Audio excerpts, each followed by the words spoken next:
Jessica Seinfeld, cookbook author and wife to comedian Jerry Seinfeld, is helping to fund a pro-Israel counter-protest at UCLA, which was first reported by the Daily Beast.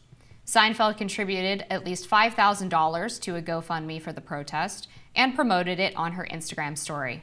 Seinfeld said, quote, "More cities are being planned, so please give what you can. Donations are anonymous. We will continue to share our light and love as proud American Jews."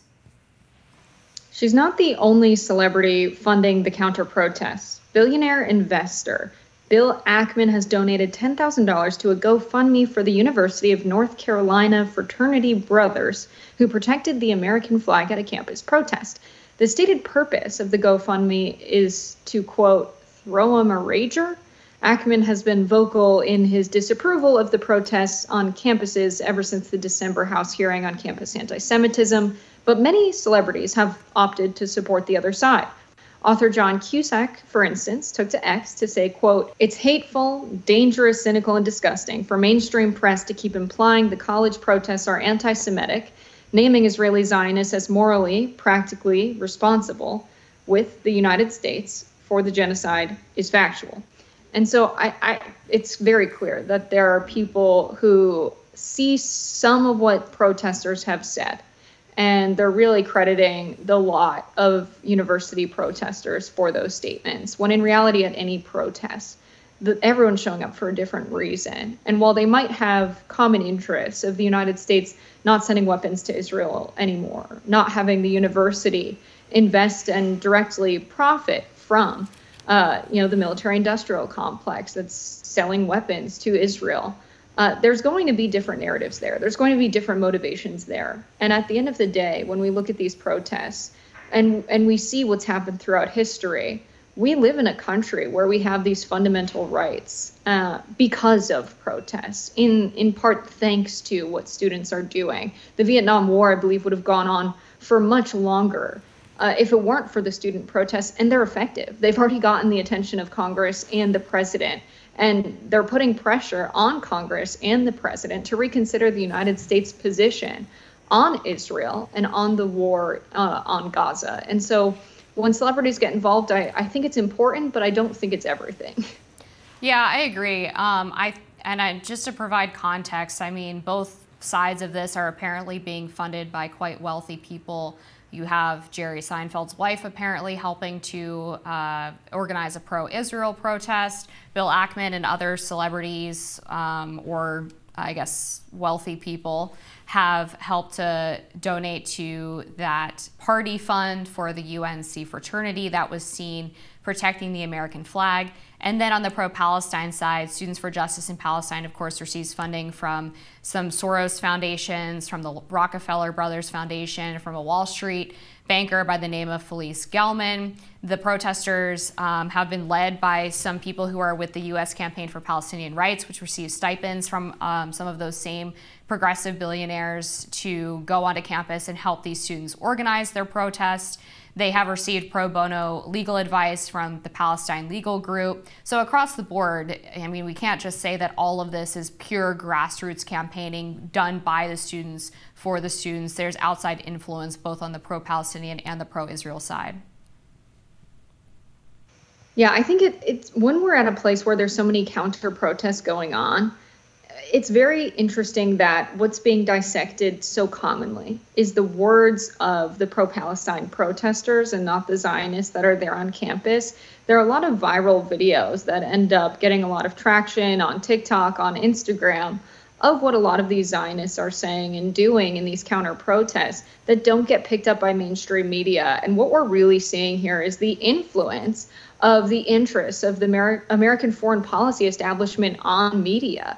When we have the unfavorable statements of pro-Palestine protesters, regardless of whether or not they are people who are actually university students or people just coming from the community to participate in the protests, there's just a lack of due diligence around, are they representative of the entirety of the people attending these protests? The answer is no, in every case, no matter who you talk to. And there's really a lack of talking to a lot of diverse voices, to doing good reporting on the ground and asking people why they're there and what they're fighting for, and really assessing assessing if these claims of violence, of property destruction, are these students who are really there to support the pro-Palestine protests? Are they as extreme as people are saying they are? And when we put it in the greater context, and we look at photos of Gaza today, and we see how the property has been destroyed, a few broken windows at universities shouldn't be the major problem. If they believe property being destroyed is an issue, they should be criticizing our ally Israel for what they've done in Gaza. So it feels very disingenuous and hypocritical to criticize these protesters for what they're doing in words that are oftentimes not their own or representative of why they're there, and also for some of the things that Israel is perpetrating in the Gaza Strip. If people criticize both the broken windows at Columbia and what's happening in Gaza, do you think that that would be fair and ideologically consistent? I think if you're criticizing what's happening in Gaza, it depends on, it really just depends on what the context is for your criticism of either of those things. If you believe that, peace is really the absence of tension, I would say, I disagree with you. But if you believe there shouldn't be broken windows at universities because, you want things to be fine at the university because the U.S. decides to stop giving money to Israel and the protest ends, I would agree with you. So it really depends on the context. Okay. I also wanted to hear you share some of the examples of what you said the Zionist students are saying in opposition to what some of the pro-Palestinian protesters are saying. Because you mentioned that those videos haven't really been discussed on mainstream media, so I think this would be a good opportunity for you to do so. Yeah, I mean, you've seen a lot of these protesters show up and say, go to Palestine if you like Palestine so much. And that's just really an insane thing to say to protesters when there's an ongoing genocide, when 30,000 people have been killed in Gaza, when Gaza is not a safe place to be, when there's an active occupation and genocide. Telling people to go to that country suggests that you want them to die as well. We've also seen signs portraying a lot of the statements of the Israeli administration. And so when you show up in support of Israel, you really are showing up in support of Benjamin Netanyahu's administration, in support of Ben-Gvir. And you've had members of this administration directly say there can't be a Palestinian state, and that everyone living in Palestine, they've called them human animals. They've said there's no innocent civilians in Gaza. So showing up as a counter-protest to people protesting a genocide does suggest that you are pro-genocide. And so I believe anyone showing up to these counter protests by being there, it is something that's, disgusting to me, because you have so many Jewish people that are there in support of the pro-Palestine protests that can very, very clearly say it's not anti-Semitic to be critical of anyone, no matter who they are, killing 30,000 people, most of them women and children, because when they say never again about the Holocaust, that doesn't mean we protect the Israeli state at any cost of human lives. It means never again for anyone. It means that there are no genocides in the future. And so I really think that people are talking past each other when they talk about the issue. And when you really get into what's happening on the ground and what's directly being said by the Israeli administration, the issue becomes very clear. And it becomes very obvious that the U.S. is supporting an unjust war, and anyone who's profiting from it has blood on their hands, which does mean the university in making a decision to invest in the military-industrial complex. Yeah, here's my problem. So if there's a bunch of pro-Palestinian students on campus, and some of them are carrying signs that reject Israel's right to exist, or because they're anti-Zionist, right? And a Zionist is someone who believes that Israel has a right to exist. And then someone else comes up and flies an Israeli flag. That means that the person who is counter-protesting is supporting genocide? That's the position of Israel today, is that there shouldn't be a Palestinian state.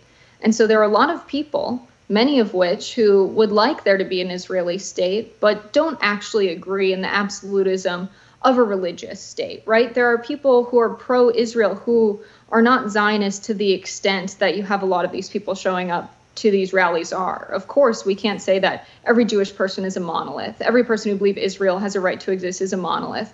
But there are people who are critical of what the administration is doing, and therefore would not fly an Israeli flag right now to vow their support for Israel today. There are people within the state of Israel who are critical of what the administration is doing, who do agree with what the protesters that are pro-Palestine are doing on college campuses. And so to show up as a counter-protester and say you are against what the pro-Palestinian movement is supporting, they are just supporting Palestine's right to exist. They are supporting the end of the mass killing of Palestinians. So to counter-protest that and to show up with an Israeli flag, yes, I would say that is a political statement that is in support of the genocide.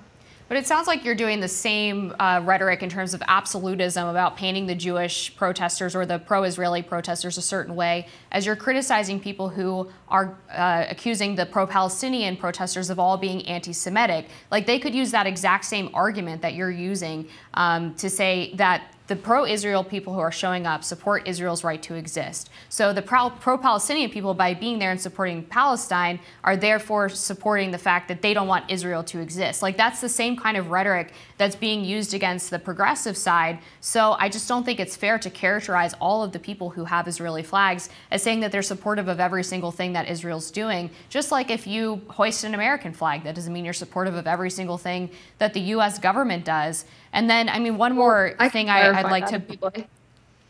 Sorry, I didn't catch what you said. I'm happy to clarify that if you'd like me to. Yeah, that'd be great. And then one more thing, just because I know we want to wrap, so I want to get it in so that you can respond to both of them.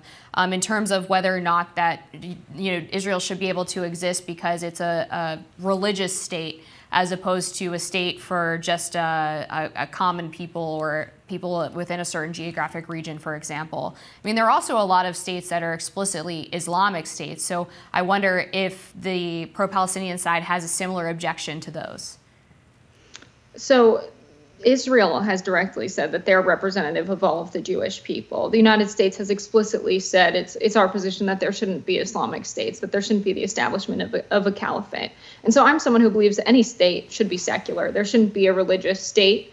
And so when we think about what these protesters are going and supporting, yes, they're supporting an Israel that is a Jewish state, but also to show up as a counter-protester to a pro-Palestine protest. It's obvious what you stand for. They're not showing up and saying, we're protesting anti-Semitism and that's why we're here. They're showing up and Some of them are explicitly saying that.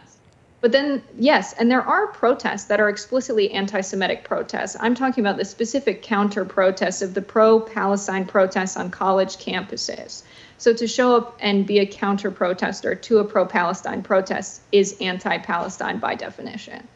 Yeah, I guess my rub there is that you're saying, some of the people on the Palestinian side have expressed anti-Semitism, and when you talk to the people who are showing up to counter-protest, that's what they're taking issue with. They're not showing up to say that they want to destroy Palestine or they support the genocide. And so I think it's important on both sides to listen to what these people actually want instead of, projecting our own characterization of what they believe onto them. Right. And there are many people who have said on the Israeli side that they don't want a Palestinian state and they don't believe they're innocent Palestinians. And so, yeah, I'm not going to credit everyone who's showing up as a counter-protester as someone who believes precisely that. But I will categorize them as anti-Palestine. And I believe everyone who shows up with an Israeli flag as a counter-protester is anti-Palestine. And so I think if we're challenged to go there and say, are you pro-Palestine? They would all say no. And so that means they're against the Palestinian state and the Palestinian people by showing up as a counter-protester there. All right, we'll be back. More Rising after this.